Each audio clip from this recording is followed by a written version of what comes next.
Out of the street corners they scream. You knew it was coming.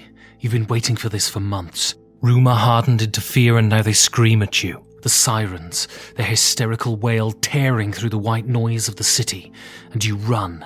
You run to pick up those things that can never be replaced. A picture of them in the days when they still loved you. Your mother's wedding ring. And then you turn to your shelf of games. You only have room for 5.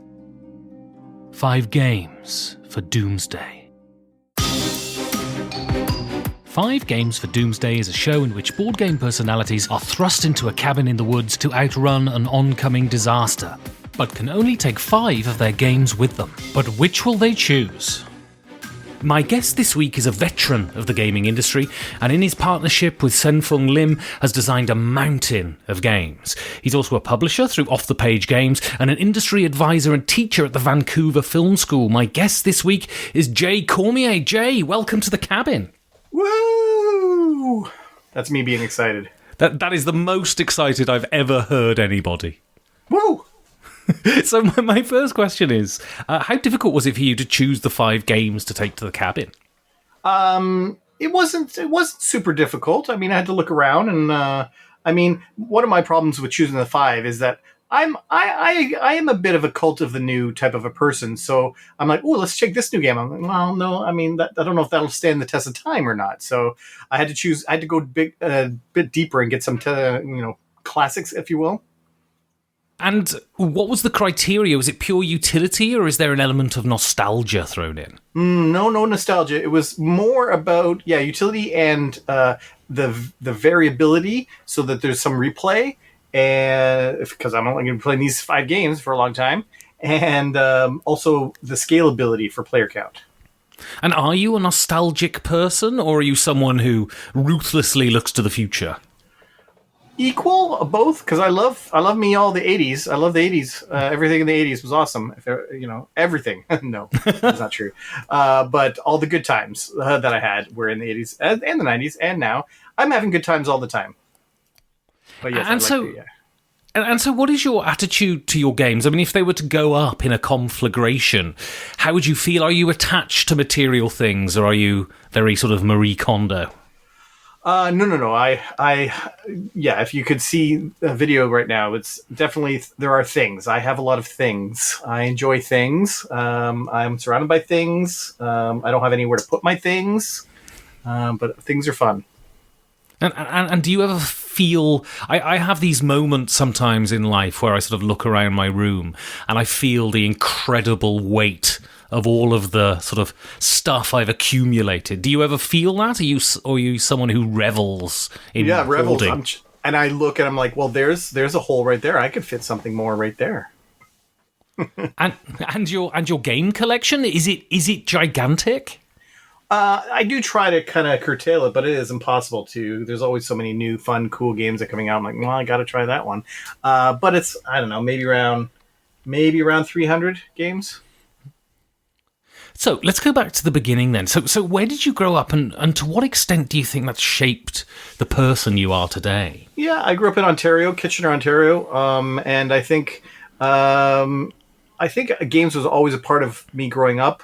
I enjoyed game nights with the family. It was always one of my favorite nights, even if it was something silly like Trivial Pursuit, Pictionary, those kind of fun games. Growing up, I always enjoyed that. I do remember always making games. I was always making silly little games as a kid. I remember that, and playing D&D, and I love video games, and I would even code my own games in a basic Wacom Basic. So I was always a games person right from the very beginning. And I mean, Canada in winter is absolutely freezing cold. Did that lend itself to sitting around tables and playing games? I guess. I mean, I only know what I know, I guess. But yeah, I mean, I don't think I cared if it was summer or winter. I would always probably prefer playing games if there's a game to be played. And so the weather didn't bear on me in any way. And you said you played D&D. Were you a DM or were you a player? And I think I did a bit of both, but it was very. I can barely even remember the rules. That's how long it was, like grade 7 or something like that, grade 8 maybe. So I didn't play a lot of it, and I played a little bit of it. But I do remember doing both. I do remember doing some DM and some playing. And when did you sort of veer into the murky world of hobby games? And what were the first games that really sort of made an impression on you? Magic the Gathering was the first one where my friend Sen, my co-designer for many years, said showed me this game, and I'm like, well, this is amazing. I love everything about this. And so from there, we moved over to the classics of Catan, but he even had some other weird games like Big City, which recently got reprinted, but that was really cool. And Titan, the Arena. All sorts of weird German board games, as they were called back then. And it just started to grow and grow. It's like, well, what are all these experiences? These are amazing.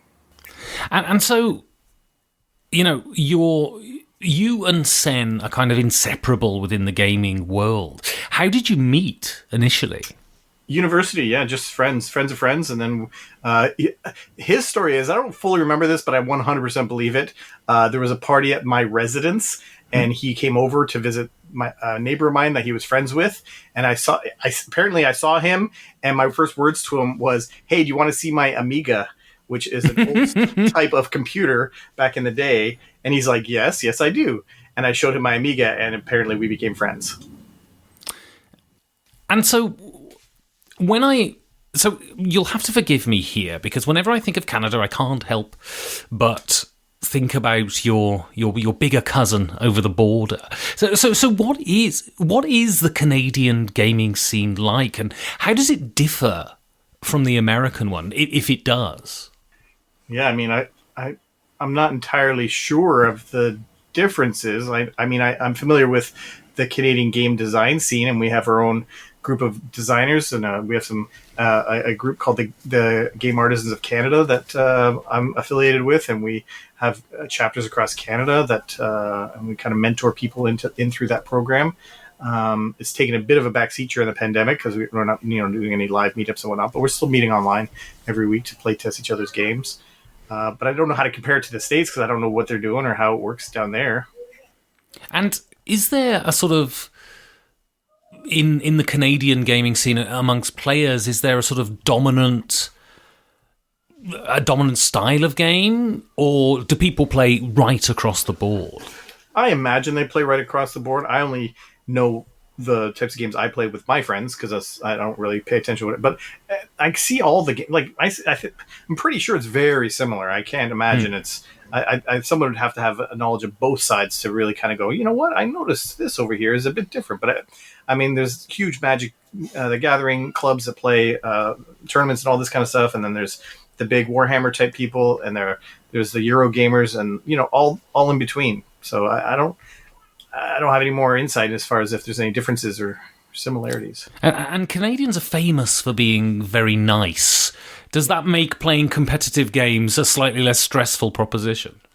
Yeah, it's all kind of written into our contract at being Canadian. We all have to shake hands and hug each other at the end of every game. And apologize if we beat them. Oh, I'm so sorry. No, there's none of that. I know from my perspective, well, competitive, and I always want to win. I don't really care if I win, but I want to win, but I don't care if I win. I can't say that's true for all Canadians, but that's how it is for me and my friends. When we play, we all love it, and then by the end, we don't even remember who won because it's just we enjoy the experience. And so, when did you first get the idea to transform yourself from a player into a designer? I think Sen and I are very creative, and Sen used to sing in a band, and he used to play music and DJ, and I was in theater and did a lot of acting, and so we're both very creative. And from liking something together and being creative, eventually one of us said, "You know what? I bet you we could do something." And we started doing something, and lo and behold, our first game that we tried to design was an absolute train wreck, and it was terrible. We couldn't figure it out. We knew it wasn't good, and we couldn't figure out how to make it good. And so, like a lot of people, we just kind of stopped talking about it and just kind of went into the back seat, and we just forgot that we did that. And that might have been the trajectory had I not been asked to move out to Vancouver from the Ontario, which is many, many, many miles, like thousands of miles away, other side of the country. And because of that move, we decided, you know what, to stay in contact with each other and to have a reason to talk to each other often. I don't know if this is a male thing or not, but guys don't generally just call each other up and just chat and like, hey, so how's your week? So we wanted something to talk about, and we said, well, why don't we try game design again? And we're like, yeah, that'll be fun. Let's do that. And so that's when it really started for serious. And we started making games and games. We had about a half a dozen games when we finally said, well, what do we do now? Like, we got these games designed, but what do we do with them? And then we started going to conventions. And this was back a long time ago when there weren't any resources online about what to do. There was no websites or blog posts or anything about what to do. So we just kind of made it up on, based on nothing, just like, let's go to a convention, I guess. I heard there's these conventions. When we went to Gamma was the first convention I ever went to, and I went cold. I went in there walking up to booths like a dummy, just saying, hey, you guys looking at game pitches? Just like absolutely cold. And it was a very eye-opening experience. And we've seen a huge progression in the professionalism of the gaming industry over the last decade. Do you think that strategy would fly today? I mean, it absolutely can work. It's just it's just harder. It's just a steep hill to climb. The one thing that we did do when we were going to our very first convention, and it might be due to my background working in the retail industry in the training department, having worked with a lot of training materials, I said, you know what might be interesting when we go is we create some sort of like one-page summary of each of the games we're bringing, and that might help us like as a little pitch sheet or a sell sheet. And so we did that, and it really did make a huge difference. We as soon as I said, hey, you're looking at game pitches, I could tell a lot of them were like, yeah, like they weren't super excited. And then I brought out these sell sheets, and they all of a sudden kind of perked up and go, oh, this person's actually serious. This isn't just some, whatever, somebody who doesn't know what they're doing. This maybe person at least is, trying to be professional about it. And so I don't know. I guess I on one hand, I don't know if I can claim that we invented sell sheets because it's pretty much in standard industry norm right now. But at the very least, it was congruent to when we designed it. If somebody else also designed it at the same time, but we had never heard of it before. And now it's everywhere. So, your first game, then, is Time's Up. And I'm going to rephrase the first question that I wrote. Is this the best party game? I'm going to rephrase this slightly to, why is this the best party game? Man, the amount of creativity and simpleness and how it hits my my funny bone, but also how it hits my pop culture knowledge is spot on. Now, I have to clarify, Time's Up I do not like. Time's Up Title Recall I adore. Title Recall is titles of movies, TV shows, songs, all sorts of things like that. That's what I know, and that's my pop culture knowledge. It's wonderful. But Time's Up on its own is people, which often is historical and whatnot, and I'm terrible at it, just terrible, and it actually makes me feel dumb, and I hate it. But Time's Up Title Recall is so funny because of the structure. And the structure of the game, for those that don't know it, is that you get 40 cards, and you partner up with somebody across the table, across the room from you, and you have 30 seconds to try to go through one at a time. And the first round, you can say whatever you want, anything that except for the words that are on that card. So if I would say, hey, these people are trapped and their boat sank, and it was a 3-hour tour, there's Skipper, and you have to guess this is a TV show, you would probably guess White Squall. No, it's a TV show from the 50s and 60s. Oh, Gilligan's Island. There you go. And then I would go to the next one. So I can say anything. I just can't say Gilligan or Island. And it's fun, and you try to get as many. And that in and of itself, it's okay. It's just a fun. You do that until all 40 have been guessed. And then round 2 and 3 is where it really gets magical because you play with the exact same 40 cards. And so that means everybody knows the answers. You know all 40 answers. Everybody does. But in round 2, you could only give a one-word clue. And so the creativity in coming up with that one word, so I'd have to say maybe Skipper, and then you have to think through all the answers you can remember and go, oh yeah, Gilligan's Island. And then round 3, you can't say anything. It's just acting. It's just miming. And oh my goodness, every single time it's hilarious. And what's wonderful about this is that even if you don't have any idea what it is and you give the wrong clues, but eventually they get it, that becomes the clues for the next 2 rounds, even though it's incorrect and not right. People would, because everyone now remembers it because it was hilarious. And every time I play it with gamers, with non-gamers, it is hilarious.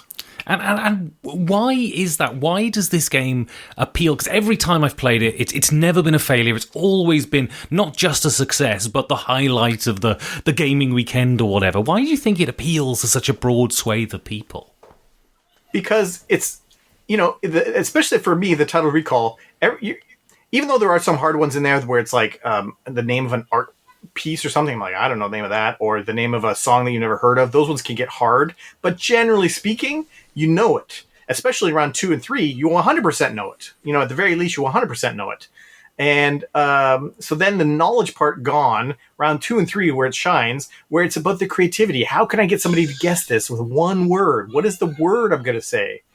And that is fun. And then trying to figure that out from your knowledge as being the guesser, it's just so, it has creativity, but all in your head. And it's very compacted. 30-second blitz, and everybody's paying attention 100% of the time because you want to hear those clues so that when it's your turn, oh, that's what you were trying to do that last time. And then it's all additive. It's all the information. It can be cumulative to you guessing the next time. And so what do you think this game tells us about the way human beings communicate? Wow, this is getting deep, philosophical. Yeah, I don't know what it tells us. I'm not sure how to answer that one. That's a tricky one. I'll pitch you something. What do you got? That we all talk too much and we could all seek to edit the way we describe things down to a shorter, more pithy way. Love it. That's great. Yes. Imagine I said that. That's a wonderful.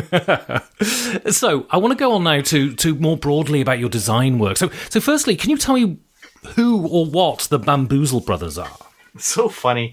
When Sid and I first started, we called ourselves that for no real reason. I don't even know. We didn't have to, and I don't know why we did. But we started a website called it still exists, bamboozlebrothers.com. We wrote a blog about all the steps we took to get our game published that you can find. It's on that website right now. And when we first got our first game signed, we actually had to talk. And we're like, wait, what do we want to put on the game box? Do we want to put designed by the Bamboozle Brothers? We actually thought about it. Is that a brand? Do we want to work on a brand like that? And eventually we said, no, that's not, because I don't know, that's silly. And we didn't. But there's still some people know us we don't promote it. We don't advertise that we're the Bamboozle Brothers. My Twitter happens to be Bamboozle Bros. So that kind of lives on from that perspective. But other than that, it's just funny that it kind of still permeates and exists. And so the first time I was sort of cognizant of you two as designers was Belfort. Was that your first success, or had you had successes previous to that? That was our first game signed, but our second game published. Because after that was signed, we had a small little party game called Train of Thought. And that was a lot easier and faster to get published. And it actually made it to market before Belfort. But it came and went because it's like a party game that I think is a very clever party game, but it's one of those ones that you have to kind of stay within the spirit of the game to self-police. And some people that don't like that makes it really hard. But it's a really cute game. But then Belfort for sure was our first big critical success. And what is it about your relationship with Sen that makes it work so well? You've been designing together now for longer than a decade. Yeah, I think it's because we both had the same objective, and the objective was to get games published. And it wasn't to get this game published or that game published. We just kept designing games. And fortunately, we both also like a variety of games. It's not like we both only like Euro games or we only like combat games. We like all sorts of different games. And so that meant we got to design all sorts of different games. And so we actually kind of came up with our own mantra of we want to be our own MVP. And our own MVP means we have to find a way to stay motivated and be versatile and have positive persistence. That's our mantra. and we both believe in that, and that has proven a successful way for us to get published time and time again. And the thing is, I'm in a creative field myself, and one thing you learn when you get into a professional creative field is that you have to have a thick skin, and you have to be able to take criticism how it's intended, which is generally to improve the work you've done. I mean, how do you deal with a situation in which you two disagree fundamentally on a direction in which a game should go? Oh, that's the easiest. That's easy. Playtest. Just playtest it. And it happens from time to time where we both verbally and in our heads think a game should go this way or that way. And then we both are like, well, okay, let's each test it. And we'll see. Because through testing, we'll find out what's more fun and what's more interesting. And we come back and there's always a solution. You're like, yeah, this way's more fun. Or neither way's fun, actually. And we came up with a third way. Who knows? But always through testing. And they often say don't get into business with your friends. But do you think that working together as designers has improved your friendship, deepened your friendship? Yeah, and it's possibly true that you don't get in business. But on one hand, we're not in business. Like, we don't necessarily have a contract and a business, and we don't share expenses or share income. Like, we're two separate individuals, and we definitely have to. We've had some issues in the past about sharing workload and all that kind of stuff that we have to just make sure we get through, but like good friends, communication is always a key. And we each have our own when we first started, Sen had young kids, and now on this end, now I have young kids, so we both have to kind of shift the workload depending on life balances and stuff like that. But I think it's definitely improved it, for sure. And so your initial goal was to sort of maintain the friendship through game design. That was it, yeah. And I assume that has been a wild success now. Mm-hmm. Yep. So your next game then is a classic, and this is Dominion. So how revolutionary was this game when it came out? Yeah, it was... there aren't too many times that you can pinpoint like a brand new mechanic has been invented and created, and here it is. And so it was very revolutionary, not just from the fact that, there's now a lot of deck building games, but just like, can you think of many other times where it's like, well, you know what? Here's a brand new mechanic, everybody. Like, I don't know if Seven Wonders necessarily was the first drafting game, or Kalis was the first worker placement game.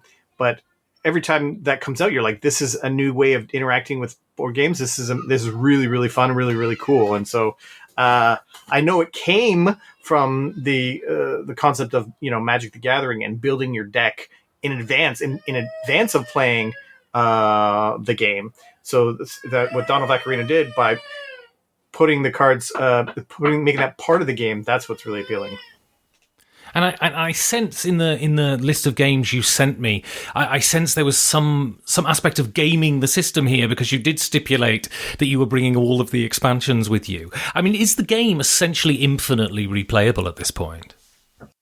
I think it kind of is. I mean, especially with all the expansions, each expansion offering a new way of playing or a new way of using the cards, with the Seaside expansion having the somewhat permanent type of abilities, and the Intrigue having a little bit more take that aspects to it. Like, everything adds another aspect to it, so it's pretty infinitely replayable. Yeah. And as a designer, what are the challenges to designing an expansion for a game as opposed to coming up with a base game? Well, I mean, the way we've approached any expansion we've built is we look at a little bit of the feedback that we've got from reviewers or just from players about the game and maybe what it's missing. And so, for example, for Belfort, some people had any negative comments that were about it, and generally it was pretty positive, but the negative comments were about they wish that there was more ways of scoring. It's just area control, area majority. And so we're like, okay, let's keep that in it. And then one of the positive things people liked about Belfort was that it was a mishmash of like, it's a worker placement, but also area majority, area control type of game. And they liked that those two kind of blend in. So we added a third thing about role selection. And through that, we found another way of scoring points. So we felt like that was addressing what people liked about the game and leaned into it, but also addressed what people thought was missing and try to add that into it. So we've tried to do that for any of expansions we've built, is to try to fill those gaps and lean into what makes this game and really highlight that as well, to make sure that that's preserved and that essence and that the feels of the game are still there. Excellent. So I want to talk now about off-the-page games. So what's the stated aim of the company? It's to create board games based off of creator-owned comic books. That's it. And why? Why does that appeal to you? Is this a sort of hard-nosed business decision, or is it born out of your love for the art form? It's almost purely selfish and allows me to interact like one-on-one with some of my comic book heroes and people I admire, and it's been a blast. The fact that I've been able to collaborate with Matt Kint and now with Cullen Bunn and Tyler Crook is absolutely mind-blowing to me, that I'm like working with them and helping them flesh out more of their world that they created. It's absolutely staggering that I'm able to do this. So that's what, like, board games alone I'm super passionate about, but now add in this comic book world into it, and I'm like, this is the best thing that's ever happened to me. It's so good. and so, you've always worked with a partner, so you're experienced in dealing with... Minus one game. I have one game I published. I designed that was on my own, but go on. And that's where you made your $1 million. No. And so, you're used to the sort of creative compromise that comes with working with someone else. What have the challenges been with working with people who aren't game designers but are artists in other media? So there are some challenges, but I find the flip side that the multiple people. I like to surround myself by creative individuals, and I'm going to even heighten it, creative geniuses. And when you surround yourself by people that are passionate about what they do, and you collaborate with them, and I'm passionate about what I do, the end product is better than either one of those people could have imagined on their own. Even if I said, here is the game that I want to make 100%, just do this, what we ended up with actually is way better than what that would have been, because of the collaboration and the amount of genius and passion that came through from my collaborators. And do you think that the comic books and board games go hand in hand? I think there's definitely a crossover, and there's what I tried to do with Mind Management, my first game as a publisher, was I actually didn't lean into, when I marketed it, when I talked about the game, that it was based on a comic book. I just said, here's a cool one versus many hidden movement game, and it's got a cool theme. Check it out. And that's all I did. And I didn't mention the comic book. And what was cool was that when people, signed up, got the game, whatever, backed it on Kickstarter, and then, through reading stuff, they realized, hey, there's a comic book. People actually ended up getting excited about the comic and realizing there's a backstory they can read, because now that they like the game, they're like, oh, now I can read more about this. That's really cool. As opposed to, I don't know about you, but I've walked around Gen Con, for example, and I see a booth, and it's got a big banner, and it says, here's this new game based on the hit comic. And if I've never heard of that comic, I kind of just keep on walking, because I'm like, well, it feels like it's not for me. It's for them. It's for the fans of that comic, because obviously they want those people to look at it. And so I don't want to I'm never going to say that. I'm never going to say from the hit comic, because it's not, I want to show you, here's a cool game with great mechanics. And also, if you like the game and the world, then there's lots you can read to flesh it out and fill it up, and get that theme baked into it. And so, you've worked with a lot of game companies selling your designs to them, but now you're publishing yourself, and you've said, it's the greatest thing you've ever done. I mean, how does it feel to have the freedom to do exactly what you want with the games you design? It's intimidating and daunting. It's there's almost a funny joke that Sen and I would always have when we're designing a game, and we come across something that is more component based, and we're like, well, how would we do this? Like, what would the component be? Our answer always, Sen and I, was, we'll let the publisher figure it out. They'll figure it out. And we had that in spades for Mind Management. And then when I finally decided to become a publisher, I now had to answer all those questions. And that was daunting and challenging and hard to figure out. It was, if you've played the game, then you know that we have these little dry erase tokens called mental note tokens, where you get to write little notes on them and put them on the board. It seems like that might always have been the case, but it was not. That even when we pitched the game to other publishers, it did not have that, and it had other ways of note taking and keeping track of information, which is vital and a very important part of the game experience. And we couldn't figure out a solution to it. And that was one of the things where like, the publisher will figure it out. And it wasn't until late in the game where we came up with this concept of like, what if this, I think it started with, what if, can we write on the board? I'm like, can't write on the board. That'll get messy eventually. Maybe you could write on something and put that on the board though. And that's where that was born. And that's really made the game so much more accessible, because now you don't have to keep things in your brain or anything. It's all visually right there where you need it. And is there an added element of pressure when it comes to you now have to consider all aspects of the finances, and the success of the game is not just this title but the potential future of your company? Yeah, it totally is. I mean, I gambled hard with the first game, and I treated it like it was going to be a big game, and that meant I spent money on it like it was going to be a big game. And I don't recommend others to do that out of the gate. We had the two cachets going into this, the cachet of the name brand recognition of Sen and I, for whatever that's worth. At least we have, some history of people liking some of our previous games. So that's something. And so as far as game quality, some people would have a little bit of assurances there. And obviously the Mind Management IP, the brand of that, has some cachet. So I was just like, well, let's do it. Let's make this a big game. We had a retail version, not deluxe version. And, we raised $191,000 on the first Kickstarter. And it wasn't until we sold out.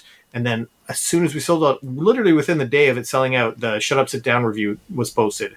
And the clamor, the desire, the need, everyone emailing me saying, where can I get it? Why is it sold out? I need a copy. Within 5 days of that hitting, I launched a second Kickstarter for Mind Management to do a second run, and did $782,000 on the second print run. And that's just about to fulfill right now. So it's been a phenomenal risk that super paid off, and now getting super excited to launch game number 2, which is Harrow County, and it's launching on October 4th on Kickstarter. So your next game then is another classic, and this is El Grande. What does this game do that other area control games don't? I think a lot of people call this the granddaddy of area control games. I'm not necessarily sure if it's the first or not, but when this came out, oftentimes if there was a map and you had little units and you're moving around, you often couldn't occupy the same spot. You would have to battle them, like in Risk or something, to move them out. This one said, no, you can all occupy the same spot. And then whenever a scoring round happens, whoever has the most is going to get a certain amount of points. And that was interesting. But what I learned as a game designer from this game, a couple things. One about balance, and one about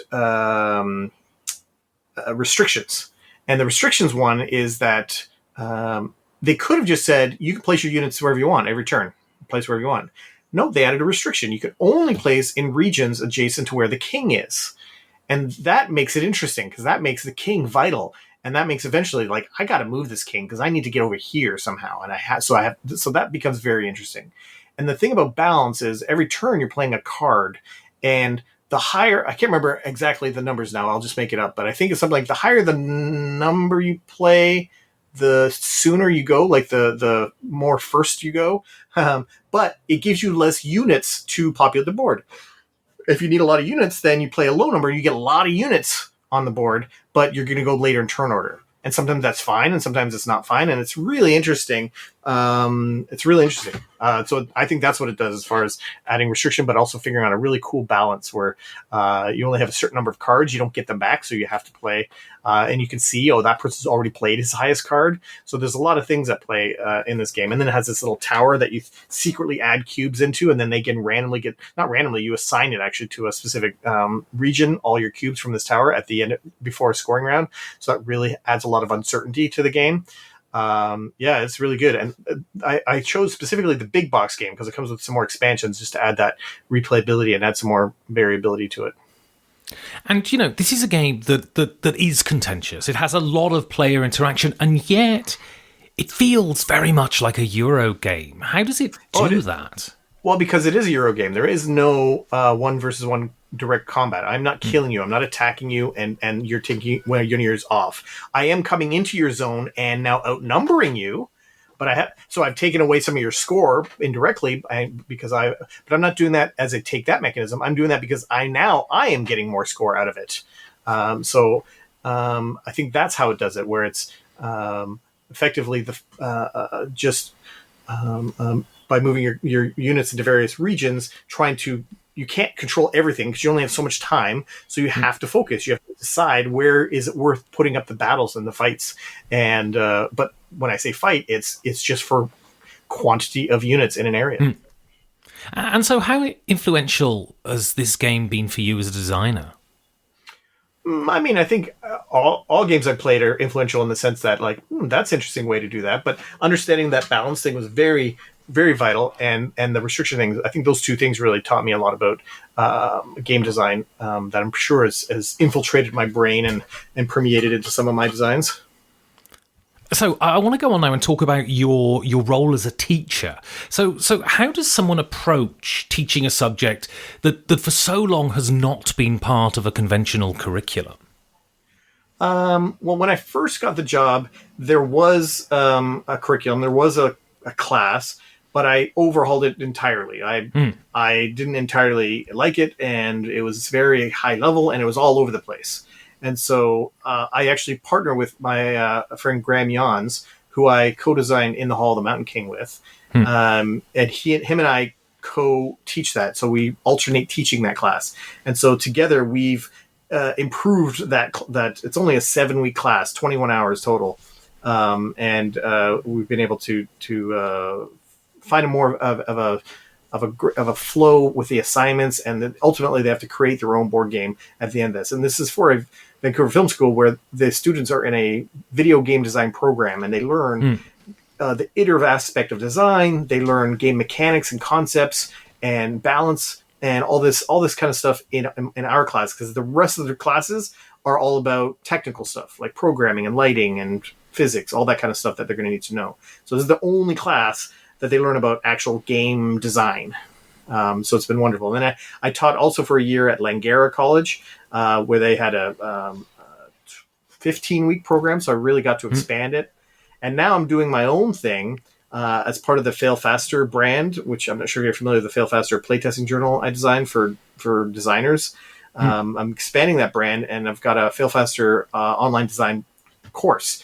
And it's currently in the beta phase, where I have some people signed up now that's doing it, and it's not officially launched, but I'm trying to go through the kinks and make sure everything's good with these beta people, and then we're going to be launching that officially later this year. And I don't want you to give away any of that for free, but are there any basic heuristics that people can follow when they embark on designing a game? That's kind of what my first course is. There's going to be more courses, but the first course is going to take you through some of the behind-the-scenes stuff, some of the game theory concepts, and some terminology you're going to need to know. But then we walk you through how to make a roll and write game is the first game you're going to make.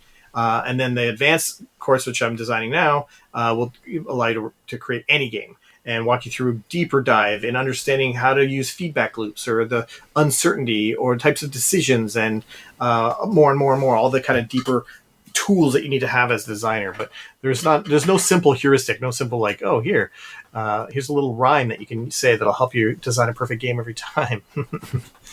And so how do you evaluate a student's performance in a game design course? It's mostly about does the game like most teachers, it's more about the process. While there is a certain aspect that is it fun? I think that's 5 marks out of 100. Is the game fun? And so they can have an absolutely unfun game, but get 95% on the whole game, because basically I'm looking for, have they used the tools that we talked about? And if I play the game, I've realized, you know what? In this game, there are actually absolutely no decisions for the player. It's like Snakes and Ladders. You roll the dice and you move along the path and you do whatever that space says. I have not made a decision. And we talk a lot about in my class and on my online course coming up is the importance of meaningful play, that people want to play a game over and over again because by playing it, they've created meaning in playing it, and they've created some sort of lasting memories of the game because of the decisions and how that impacted whether they won the game or not. Those consequences are vital to having an interesting game, and so that's how you mark a game. If all of a sudden it's not, there's no meaningful decisions in the game, that's going to impact part of their score, for example. And so, when I think of people, certain people within the industry, Vlada Chvátil and Rainer Knizia spring to mind, it seems to me that they have some sort of... They think ludologically. It seems that they're sort of preternaturally predisposed to game design. I mean, to what extent is designing games a learned skill? It is. It's 100% a learned skill. And that's not saying that people who don't know it can't learn it. It's just that, here's a good example. When we first started making the Harrow County game, it was my first game that was a combat game. First time ever creating a combat game. And that took me 5 years to make this game because I didn't know how to make a combat game. And so even though I have all this other experience in making all these other games, I've never made a combat game. And so I had to learn through trial and error of should the outcome of combat be deterministic? If I land here on your piece like chess, I kill that unit and it's gone. Well, we played that for a long time like that, and eventually realized we're missing the oomph, the impact, the wow, the emotional wows in the game that you have with combat games. We just didn't have it. And so we realized that we needed to add uncertainty to it. So obviously we add dice. And we tried many different ways of having dice resolve combat. So many different ways that dice can be used to resolve combat. And we just found when we were always trying to add other ways to mitigate the swinginess that dice provides. And we tried to have ways to mitigate that so that you still felt like you had agency and control, even though there was a certain amount of uncertainty. And it still felt like if somebody rolled 5 dice and they were all ones, you're like, oh man, I wasted my whole turn. It feels crappy, even though that's sometimes happens in combat games. It felt really bad in this game. And eventually we settled on a cube tower. I'm not sure if you ever played a game with a cube tower like Wallenstein, Amerigo, and Shogun. Yeah. Shogun. And the concept here is you throw some cubes in and some stay on ledges and some of the cubes fall through. And what's really great about this from a mechanic perspective is that it's self-balancing. So if I attack you, we put cubes in, I'm going to lose cubes because if I have more than you, and I'm going to spend them to kill your units. Great. But now, inherently, you have more cubes in the tree than I do. So it's self-balancing because I've taken my cubes out and now you have more. So it's a really wonderful thing that has the uncertainty, has the wow moments, but doesn't feel overly punishing. And you can still get the wow, unbelievable moments where I put 7 of mine in and 2 of yours and you still win. I'm like, what? But we know that, there's 6 or 7 of those cubes of mine are stuck in that tower that are going to come tumbling out on the next, drop.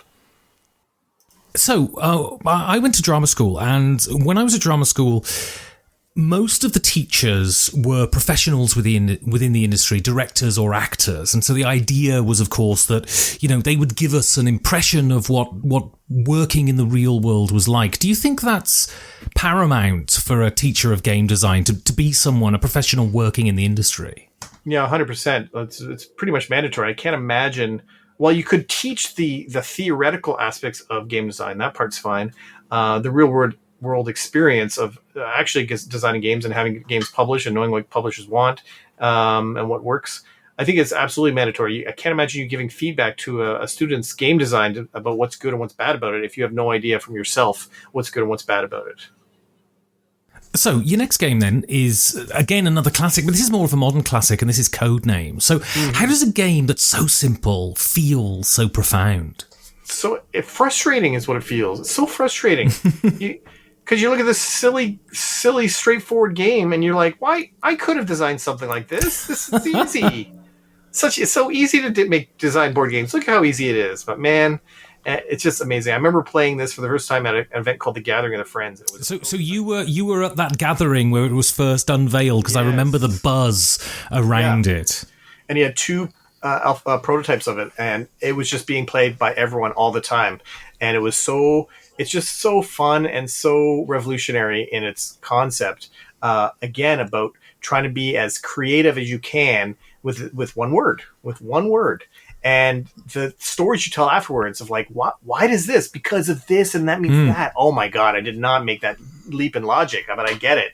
It's hilarious. And every time I played it, it's even with non-gamers, even though it's a little bit confusing at first for non-gamers, because it's like, what do you mean one word? And then they don't get it until you play around, and you're like, oh, I see. And then they immediately get it and they love it. I think the real joy of Codenames is that moment where you give the clue, and just as the clue comes out of your mouth, you see another word that's probably the other team's word, and you go, "Oh no, they're definitely going to pick that, right?" Yeah, yes, exactly. It's so great, and just something as simple as adding that assassin in there really adds the tension to the game. I remember playing one once, and what was this word? It was like. Was it turkey or something like that?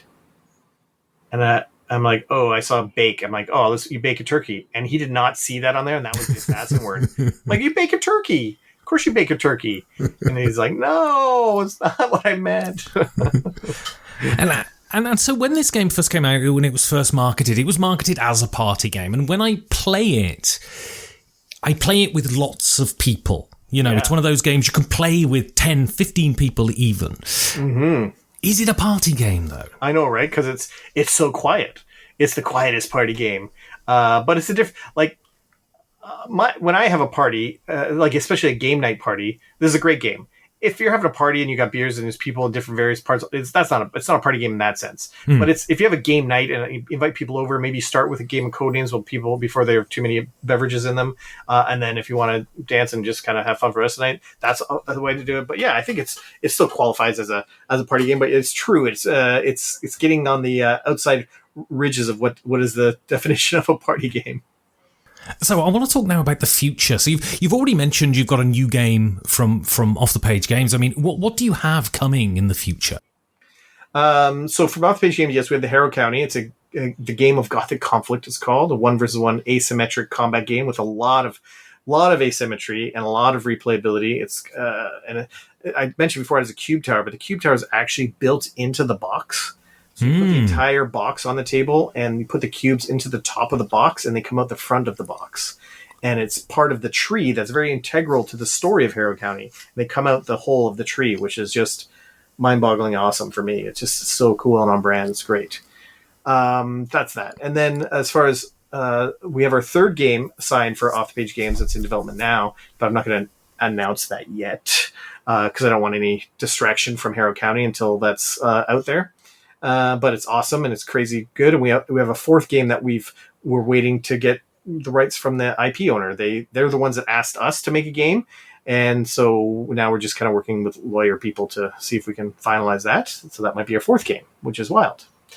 Non-Off the Page games, I have literally this week I got my designer copies for two games that I designed with two different co-designers. Neither of them send.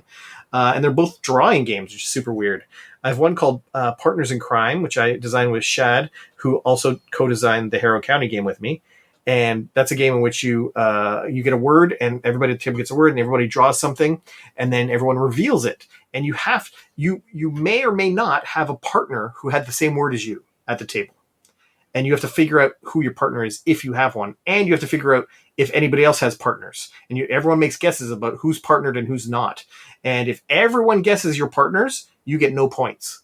So it's kind of like the Dixit style scoring where you have to be a bit more clever. And only if you get the word apple, if you just draw an apple, that's too obvious. Everyone's going to know you and another person. But if you drew like the Statue of Liberty, the big apple maybe, and then maybe somebody else drew a worm, it's going to be hard to connect Statue of Liberty and a worm together. But if you have apple, you're looking for apple-related things. And so it's really interesting, a really clever party game. And the other one is called Draw the Line. And that one's debuting at Gen Con next week. And I'll be doing some signings at the booth, actually. And when I say next week, I have no idea when this is airing. So whenever Gen Con is. Probably post-Gen Con, but still. Yes. You will have done signings. And I had such a good time there. There was so many people. It sold out. It was the best-selling game of the whole convention. It was great. And that one is, it's kind of neat. You work in teams, kind of like Codenames, and you each have this really weird pattern of dots and in the dots are these little icons of things. And so you and your competitor draw something, say a fish, and you draw a fish using this connect the dots kind of method. And then 1, 2, 3, you both start giving clues at the same time to your partners sitting across from you, and they have the same board as you. And you have to communicate using hand gestures or acting or sound effects of the icons that are in your dots. And they're trying to connect the dots using the acting and the sound effects of the icons in the drawing. And the first one on that side to say fish, because they drew something that like, oh, this is a fish, they win. And so, where would you like to be within the sort of gaming world within the next 5 years? Like, is King, is that available? King? I mean, there isn't one yet. So, See, I mean, it so seems to me there could be one. Yes. No, I just love being. I find this industry so rewarding for my brain. It rewards both sides of my brain equally, from the logistics side and the analytical and strategy side to the other side of being the creative side and the social side. It's got everything that keeps my brain lit. And so I love that. And so I want to be involved in the game industry in any way possible. And so that's I want to keep giving back to the industry. Last year, 2 years ago now almost, during the pandemic, I started the Pitch Project, which was a thing where people, designers submitted their sell sheets, and we got 750 sell sheets submitted, and we paid judges to review them all, and then the top 50 got to present live their game to 40 plus publishers live at the same time, and many of them, some of them got signed and are coming out. So it was a wild. That was just something I'm like. It was during the pandemic, so people weren't pitching games, and here's a way to do it, and we came up with this way, and we figured it out. So being in the game industry, helping the game industry, being around it, being like doing the Fail Faster game design course, just everything I can just to be in the industry and helping out the industry. So your last game then is one of yours, and you've mentioned it before, and this is Mind Management. And how nervous were you to approach and work with a writer that you're such a fan of? It was the other way around. Believe it? We met with Matt Kent many years ago, 5 or 6 years ago at Gen Con, and he was in that phase of becoming a board gamer, where he had 2 IKEA bags full of board games he just bought, and he was in heaven. And we got introduced, and we met. After hours, we sat and played board games together all night. It was wonderful. And he mentioned that he liked our game, Akrotiri, that we liked, that we designed. And we, of course, liked everything he's done. And he just mentioned, just casually and offhanded, he's like, man, it'd be so cool to have like a mind management game. That would be really cool. And Sen and I immediately perked up and like, could we design that for you? And he was like, flabbergasted. He's like, what, would you? Like, could you? We're like, yes. And it was this one, we were both flabbergasted. We were like, what? You would? I would? Can I? Will you? And we shook hands, and that was kind of the process. And so from then on, we were just designing. But it took us 3 years to find the game. I'm so fortunate. I like the way we do things here is that we're not like, oftentimes when you work with IPs, you get a very specific time frame. You have it for a year, 1 year, 2 years, and then the rights are and you don't have it anymore. And that's often why in the past, games based on IPs have not been amazing in the past. And there's exceptions, of course, always. But it's often because of this deadline of we have to have a game come out before this deadline expires. Otherwise, we don't have the rights anymore.